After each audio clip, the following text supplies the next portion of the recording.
Yeah, I agree. Listen, I'm going to ask you something. So there are lots of different thoughts about why it is that we're going through this particular experience right now. Um, I've got my thoughts on it that it's part of this was always going to happen. This is part of this process that we signed up to be involved in, which is to go through this and to make ourselves better people. But there's also kind of a lot of people talking about the fact that we are actually creating this around us. So what's your take on that? Do you think it's us projecting this onto our surroundings? Okay, million dollar question. This is a biggie. Um,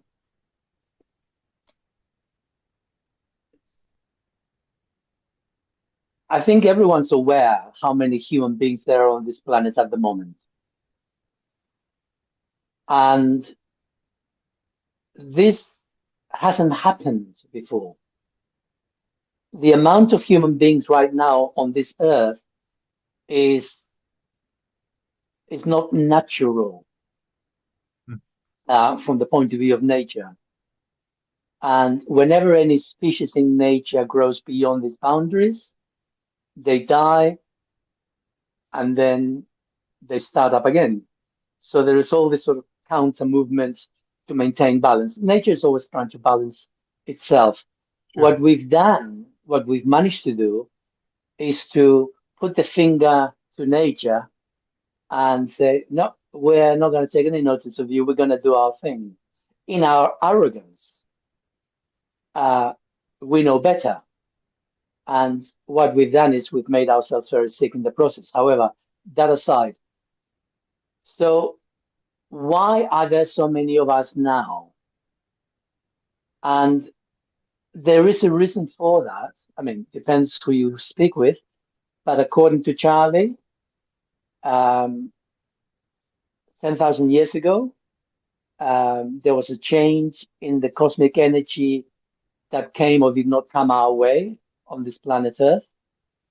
And I think the closest I'm coming to understand this is that there was suddenly an absence of the energy. If you like, there are life-giving vibrations that permeate the universe.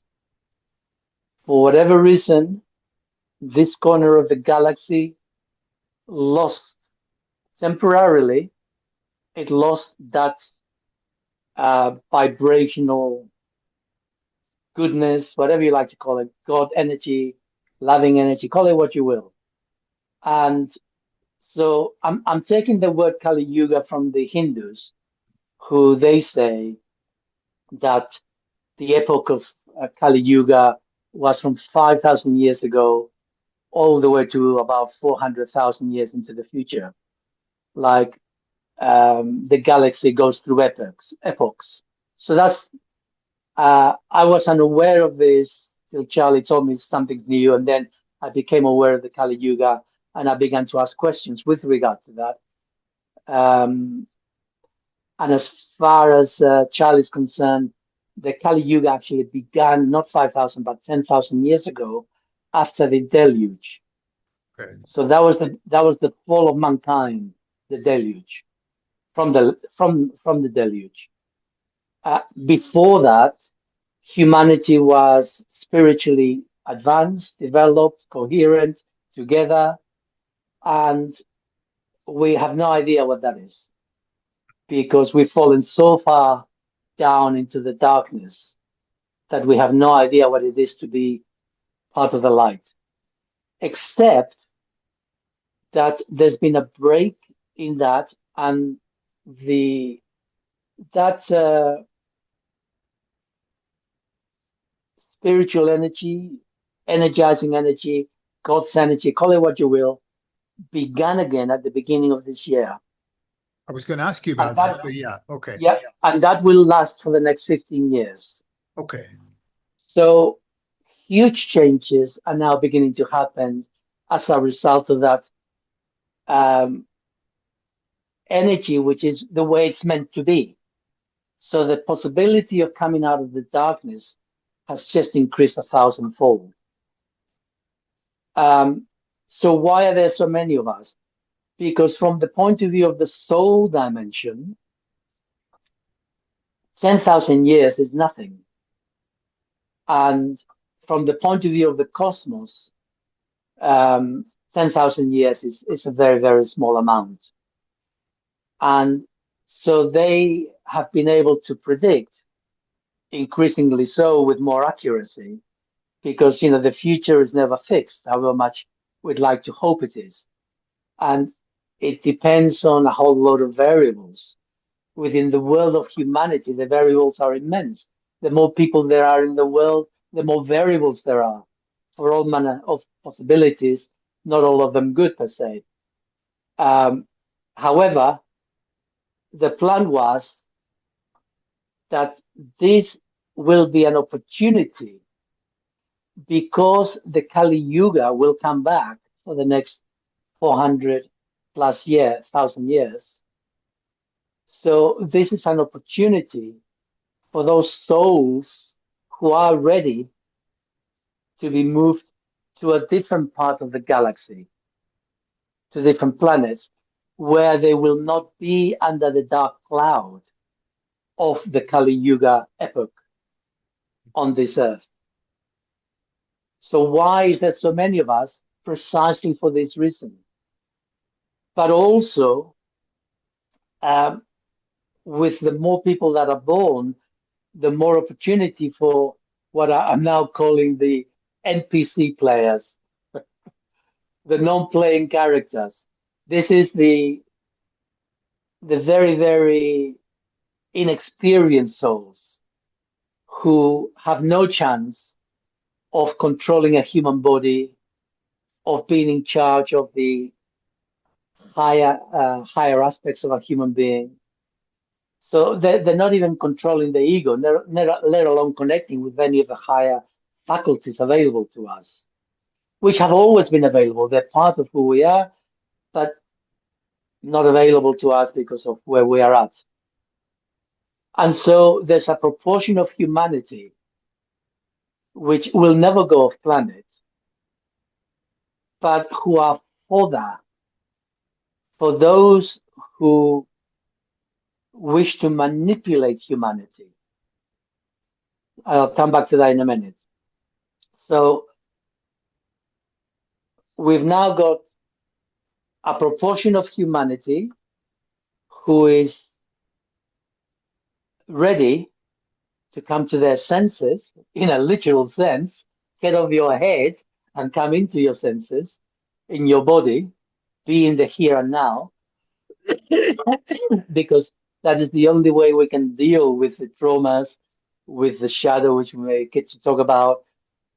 We have to be present in the moment in our bodies to be witness, to be a witness to what's going on within our system.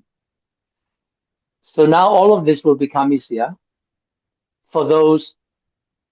I was writing a little article about it. This came to my head, and I call them L drivers. There's a lot of people on this earth who have been in so many previous incarnations that really they know how to drive the car, but they're still going around with L plates because they're so lost in their heads, they can't see the wood for the trees, but they know how to do it.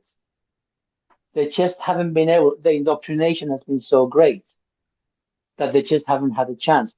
But they know how to do this. All they have to do is listen to their hearts, and that will happen. So anyway, time to throw off the L plates.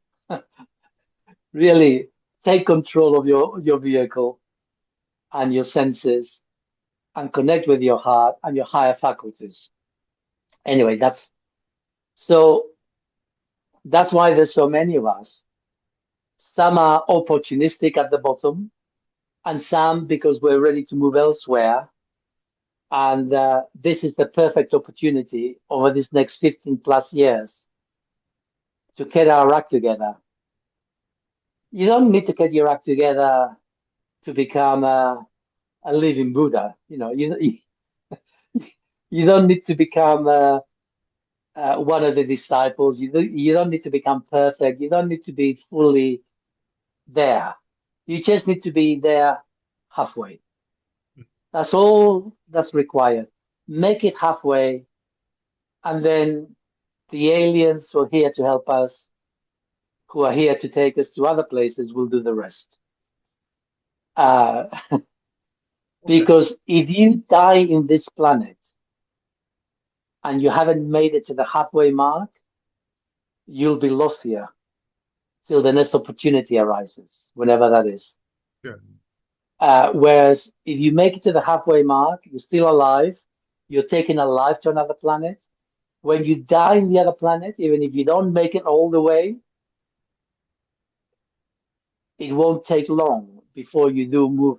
Because the whole point about spirit being in a human body is to progress, not to keep repeating, regurgitating the card, time and again and again.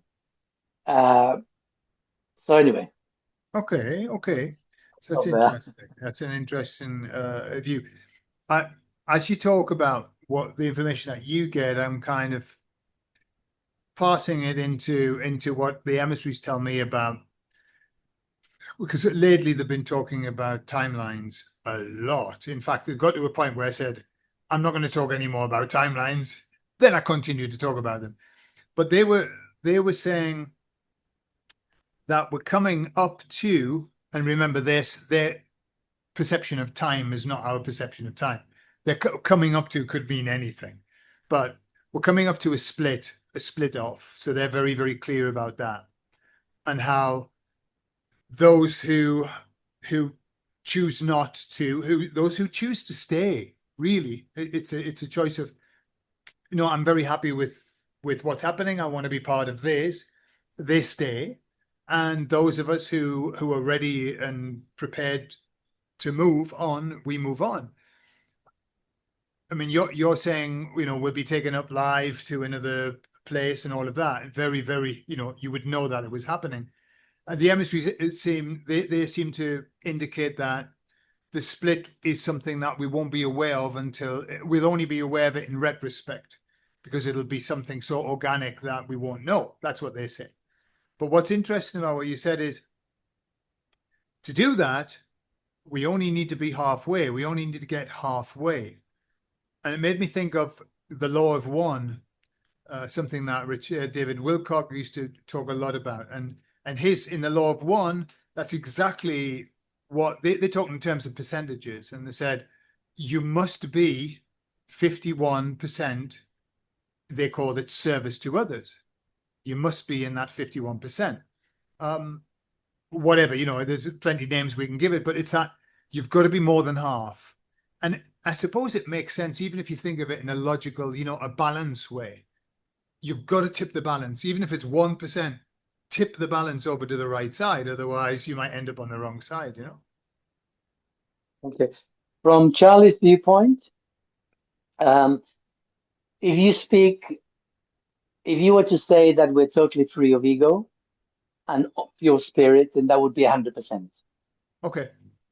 The true humans are 95% there. Human beings on this earth, the highest possibility is about 88 something percent. Okay. And so no human being can detach themselves from their ego to such an extent beyond 88%. Mm-hmm. Yeah. Um, which is why we're human. Yeah. And so if you were to cut 88 in half, I never thought of it this way before, but 88, that comes to 44 something percent. Sure. So there you go. So that's the 45% integration. So from Charlie's point of view, he's been very emphatic that the minimum, the cutoff line is 45%. Sure. 44 won't cut it. You've got to be 45%. And the reason for that is very straightforward. And this is because people will be taken up to spaceships in which the true humans exist. And it is not possible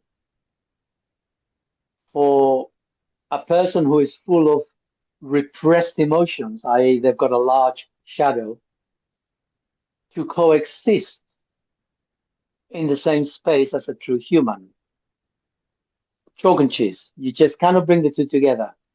Their reality does not allow for that level of negativity in their world, of projected negativity. So it's just not going to happen. So 45% is the minimum. Okay. Okay. And I suppose in terms of that, that's of our potential of 88, 45% is the 51, 52, 53% of our potential. So halfway Yeah, yeah, sounds about right. yeah. Yeah. And I think that's good news for us, that in a lot of ways, because that doesn't mean that we have to be perfect. It doesn't mean that we have to seek perfectionism, which many people do, and that's actually quite an egotistical thing to do, to seek perfectionism, but actually to accept that, hey, you know, I've just got to do the best I can and make sure I tip the balance. It's a lot more workable. It's a lot easier to manage, and it takes the stress off as well. Well, that was the good news. The bad news is the majority of humanity right now is around 20%. Bummer. Okay. And I mean, in this, I'm including all the NPCs. Sure. Sure. Yeah. All right. Um, and, I've been working with clients for a few years. And so far, the hardest movement is to make it from 20 to about 25%. Okay. There's just so much baggage in the background that's the hardest one. But then once you get past that 25%, it begins to speed up Okay. because as you deal with your baggage, it's easier. I'll tell you what it is. When we're at 20%, we're very inflexible. Mm. And so as we climb, we become more and more flexible. And with flexibility, the easier it is to keep progressing. So it's like if you've never exercised, right? The toughest one is to become flexible, physically flexible, before you start doing, cartwheels or whatever. Uh, so, so yeah, it's tough to begin with, that first one. However, I'm hoping that because of the new facility created by the God energy, I'll just call it God energy. I mean, Okay. I just keep going around the bend. What do I call it? Mhm. It's God energy.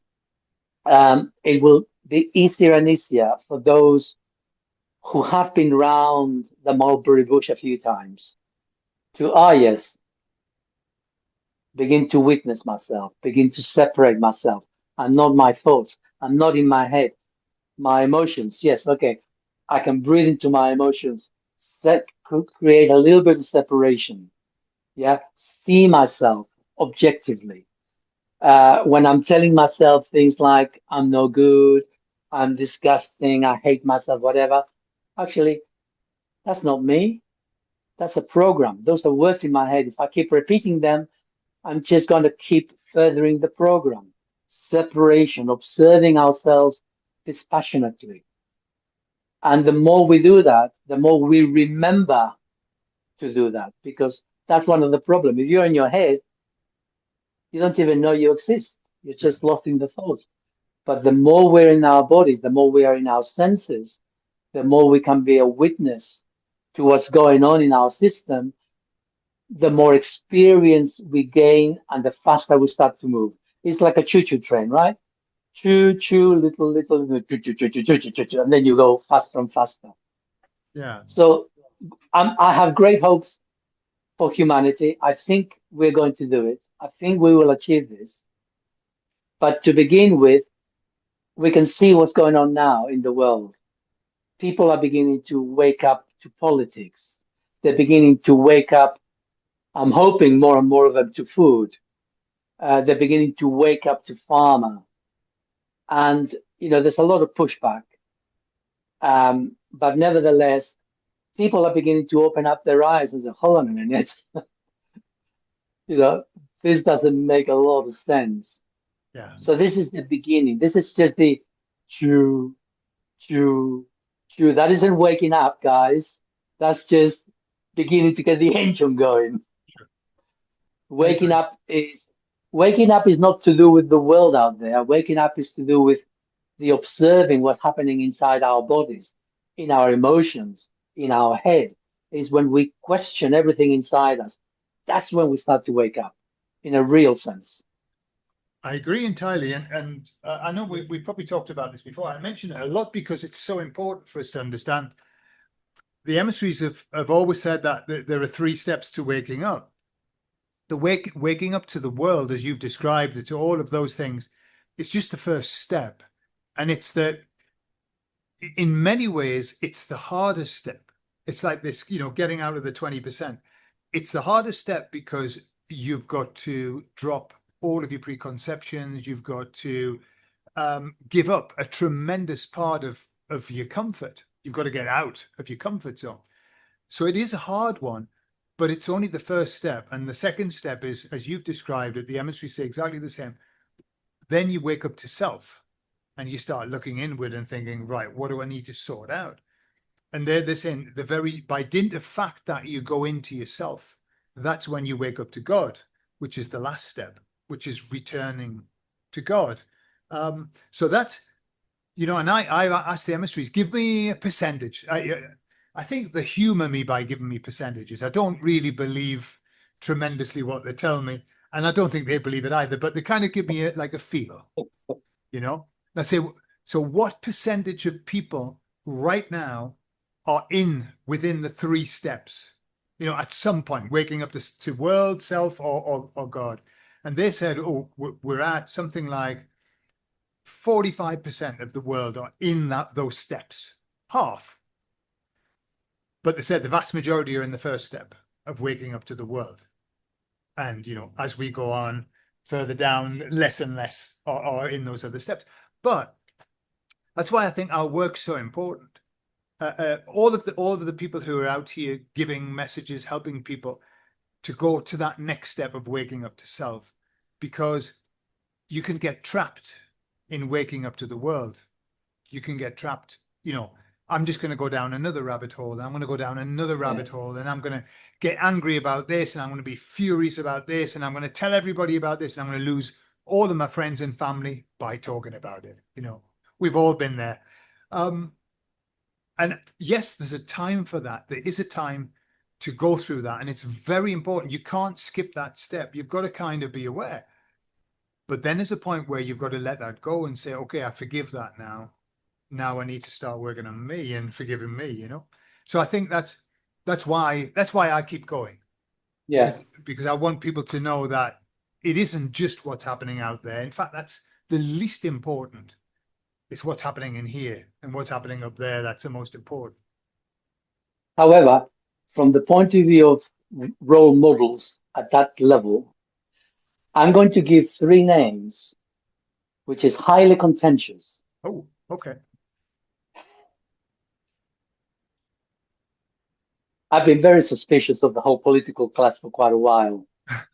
And so I asked Charlie, well, is there any redeeming features anywhere here? And I began to ask about different, and there were only three names of what I asked, which was basically focused on the Western world. Yeah. There were only three names that came up where these three individuals were above 30%. They're around 33% Okay. of ego soul integration. And I got to tell you, for a human being to be at 33%, that is no mean feat. That is an achievement of self. It means there is good self observation, there is integrity.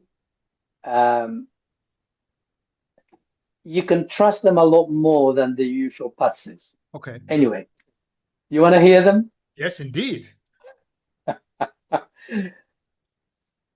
Controversial. Putin, Putin, yeah.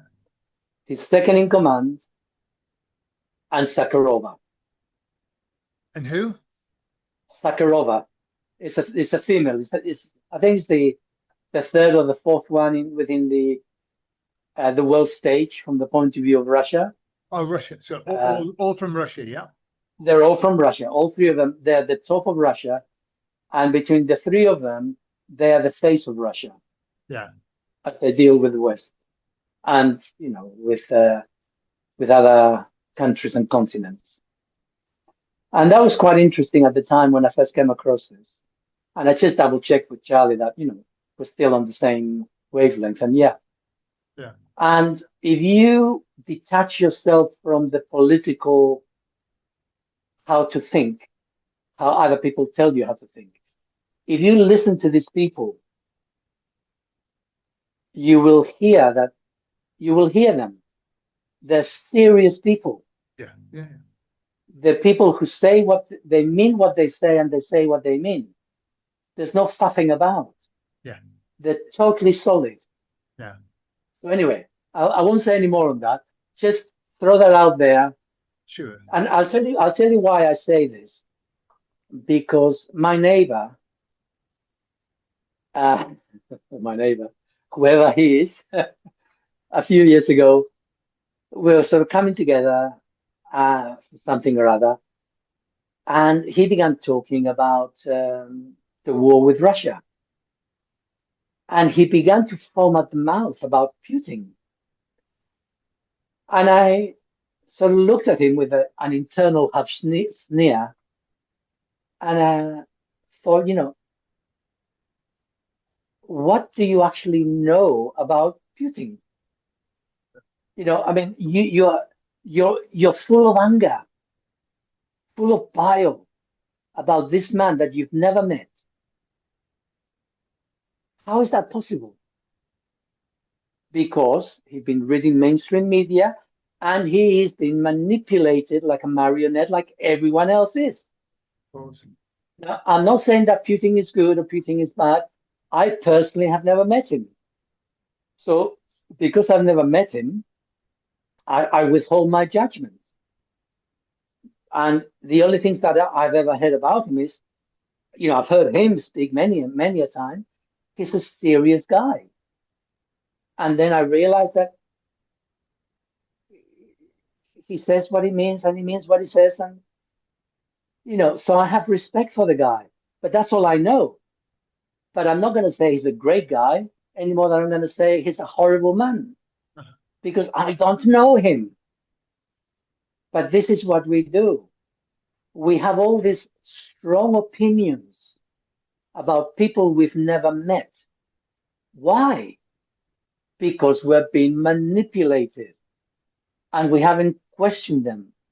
We need to question everything. Yeah. A long time ago, I stopped watching the TV, turned the TV off. Best thing I ever did in my life, amongst many other things.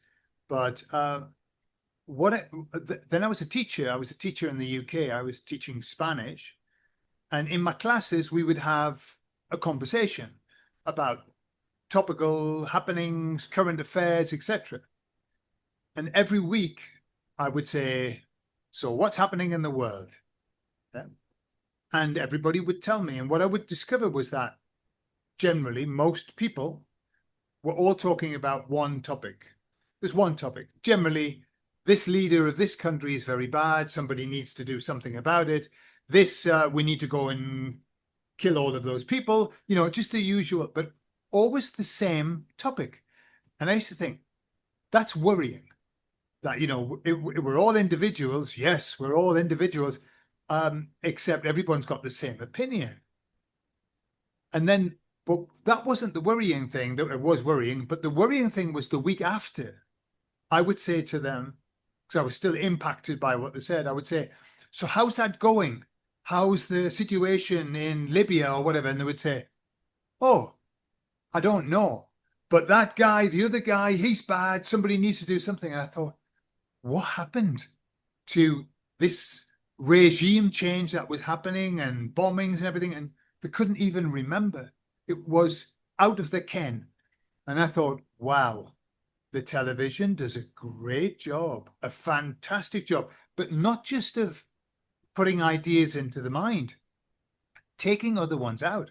And I don't know how you find, but now everything's moving quickly. I understand that, and I understand that we're kind of in the toroidal field. We're coming down the thin bit in the middle, and it's very fast. But I'm aware that people's retention, even my retention of what happened 3 weeks ago, 4 weeks ago, it's I forget because everything's happening so quickly. But people have no memory. You know, when you talk to people about the pandemic, they can't really remember that much now. You know, and I say, well, do you remember when they did this and this and this and this? And people going, no, I don't think it was that bad. You know, so the television, it's what a tool, you know, or media, let's call it that. But to put ideas in and to take old ones out, that one's not working now. We'll put this one in. See, it's awesome what they do. Hats off to them. So if we talk about the shadow now, Yeah. then some of the shadow aspect of humanity does not even belong to the individuals. So we've got this group of people who are manipulating the average NPC player and the other guys with the L plate still on, and they're manipulating them into experiencing or displaying reactive emotions.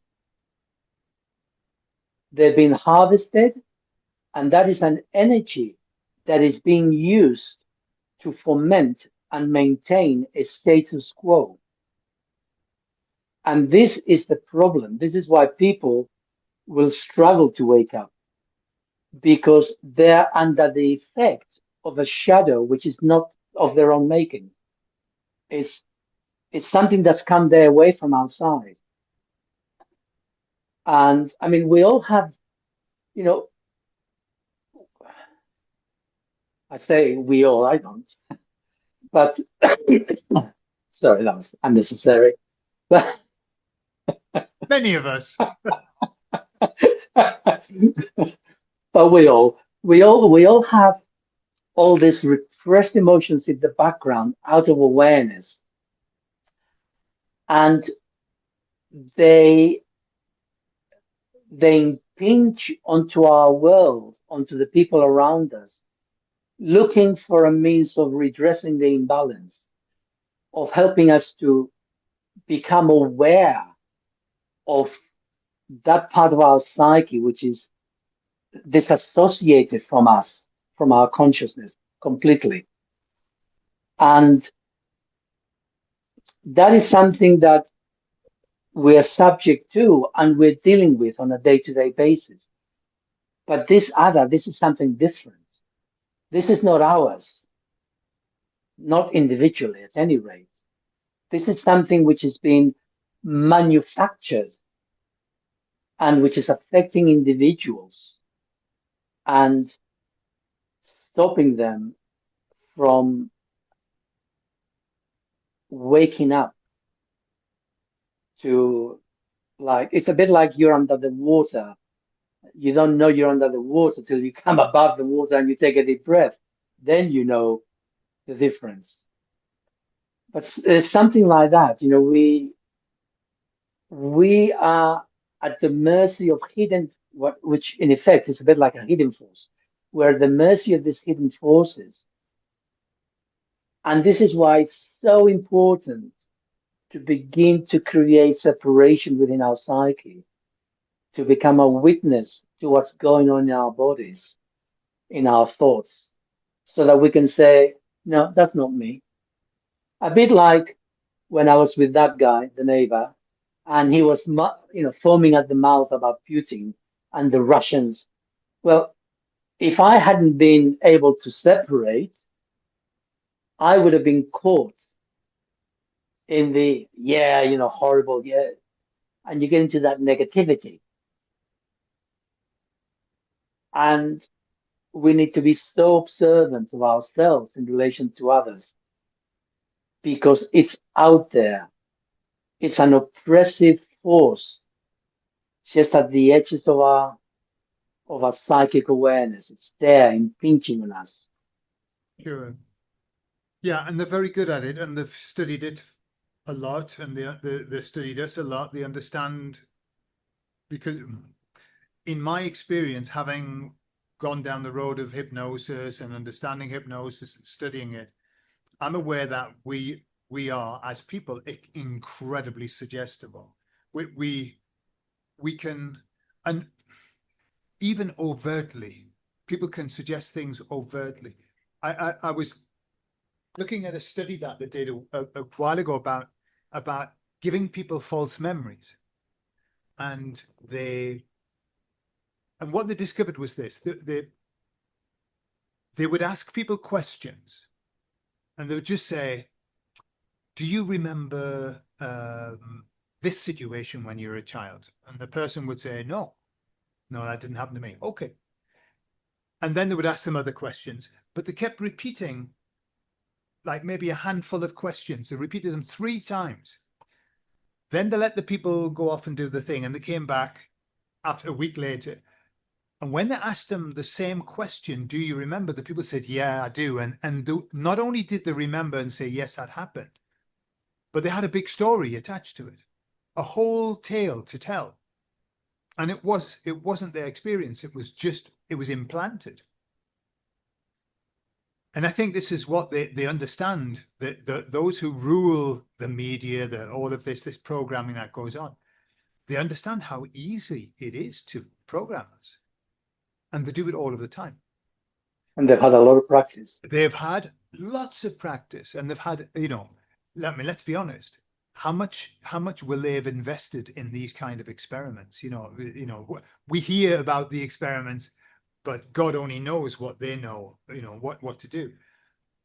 And so what I've discovered about that is that when you know that you're being manipulated, it's virtually impossible to manipulate you, because the mind has this great reticular activating system. It has the guardian on the gate that says, "Hang on a minute, I can smell bullshit.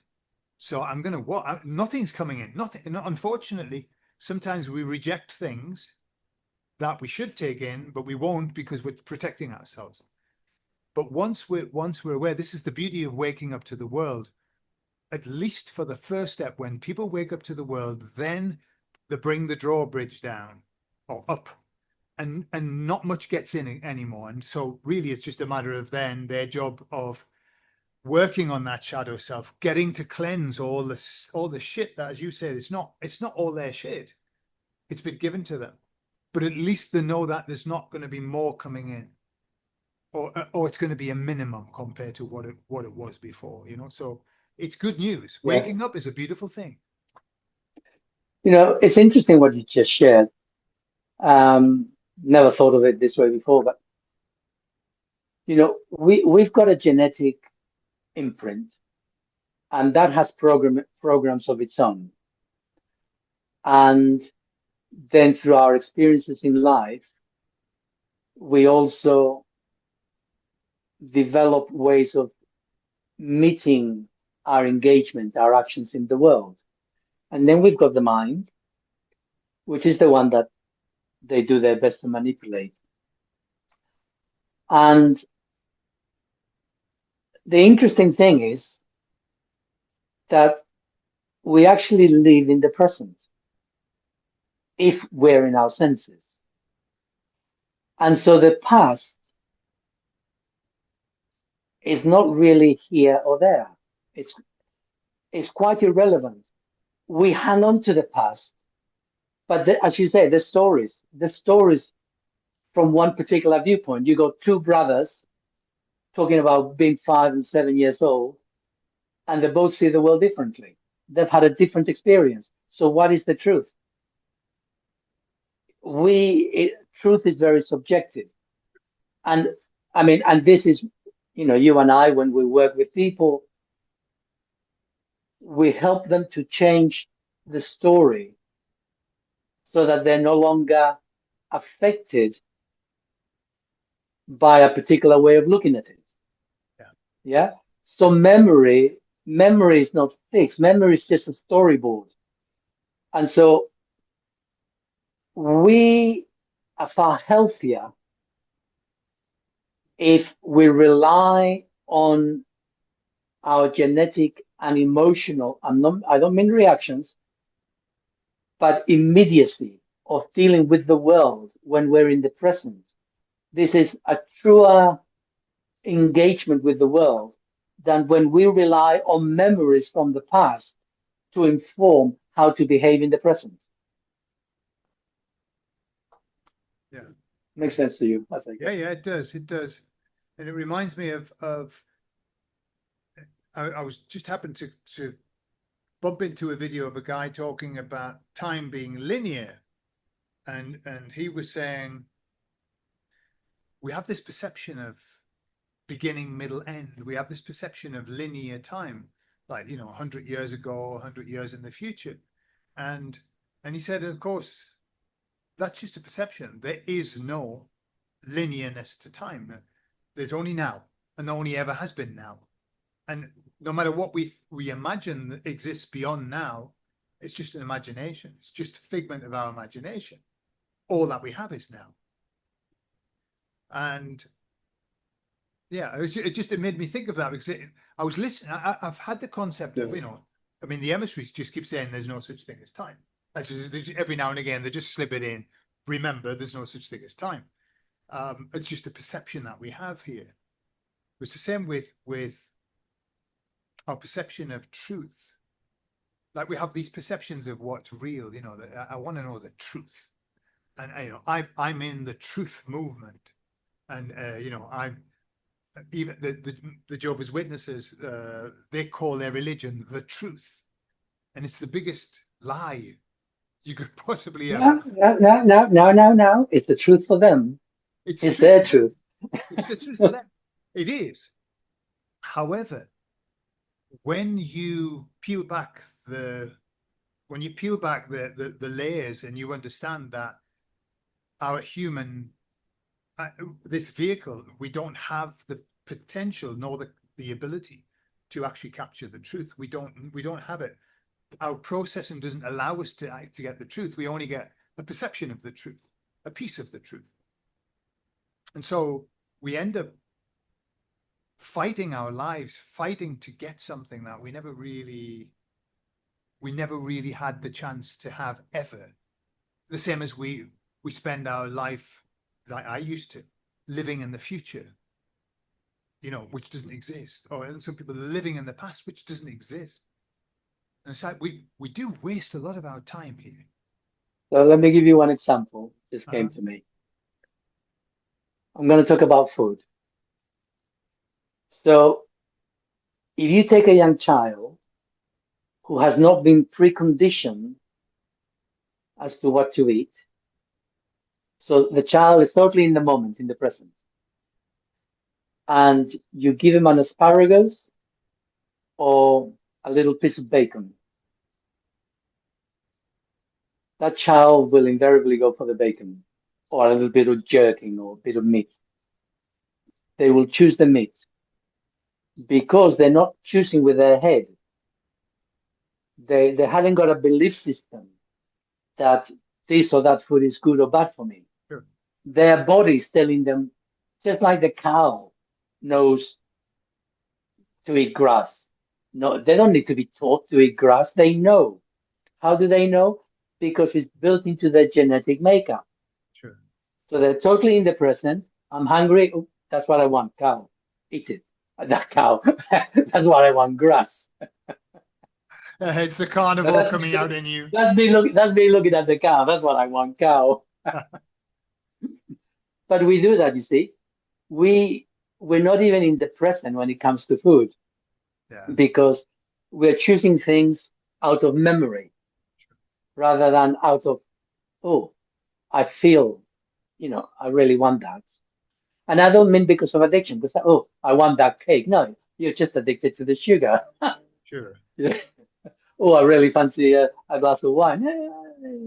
That's not your body asking for it. Yeah, That's your memories. absolutely. So let me, because we've been chatting for just over an hour now. Let me ask you a question to finish. Yeah. Where we are now and where we are going forward, what would you say would be the major changes that you perceive we're going to see and feel? The the defining one, and already I can see it because Charlie told me years ago that world population will actually go down to around 6.5 billion people. Okay. And you think, hold on, by 2046, it should be 9 billion something, the way that we've been progressing. So that's a huge change. And okay, and how's that going to happen? But now I'm reading, I'm watching videos of people who are doing research, and they're saying 30% of women, they're not getting pregnant. Yeah. The COVID has damaged their insides. That's just the woman. Then you got, yeah, then you got the man. I thought, well, that could explain it. You know, plus, they're now going to kill babies at birth if you want it. If you want an abortion, hey, no problem. Oh, it's going to be born tomorrow, but you say today you change your mind. No problem. Yeah, I mean, like, the other end. Oh, yeah, you can kill anybody. Yeah, you want to kill this guy? Yeah, no problem. If it's near, yeah, I'll just give the ticks there. Yeah, that's good. Off you go. They, I can see the world changing in such a way that those who pull in the levers, they're determined to reduce world population. And I'm looking around.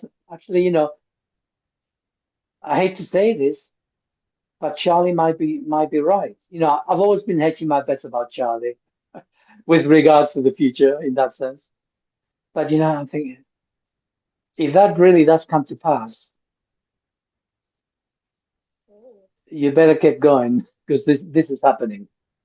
So that's the biggest change at the moment, which I see coming over the horizon, the decline in world population. We'll see. Okay. And what about so on the positive side, in terms of what we would call the Great Awakening, what do you see might happen? Nothing yet. It's early days. Sure. We're only, where are we? 5 months past the gate. Yeah, Um, and the beginning is always the hard, yeah. It's a steep road. sure. So that beginning is tough. Uh, I am hopeful. I am hopeful. I've recently joined X, and I thought, right, I'll start putting my stuff on X. And I'm beginning to get a little bit more feedback from that than I was from YouTube or Facebook Yeah. or even Telegram, to be honest. So it's a new medium. There are people out there. Um, but I'm not counting my chickens just yet. It's still a little bit early on that score. Sure. Yeah. Yeah, because you mentioned 15 years, yeah? 15 years of a Yeah. window that we've got. Yeah. 15 years window for the sun's rays to shine. But then there's another nearly 5 years before people are taking off planet. Okay. But it means suddenly the light goes off. So that means that within this 15 years, there has to be enough people already connected so that they've cleared a lot of their debris, a lot of the trauma from their shadow. Because we keep ourselves in the darkness because everybody's projecting their shadow into the environment, quite apart from what the guys in charge are doing. with the manipulation. And it's very difficult to lift your head above the parapet. However, as people clear parts of their shadow, there's not so much projecting going on. People can see each other clearly. They're not reacting to each other. They've stopped listening to the manipulation. So that part begins to disappear from their world. They're no longer at the mercy of that hidden influence. It will speed up, and I'm hoping that by the 15 year, there will be more than enough people who will have cleared their connection with their heart, so that those stragglers who still have the L plates on will find it easy to wake up, because there won't be such pressures on them Yeah. from the dark side.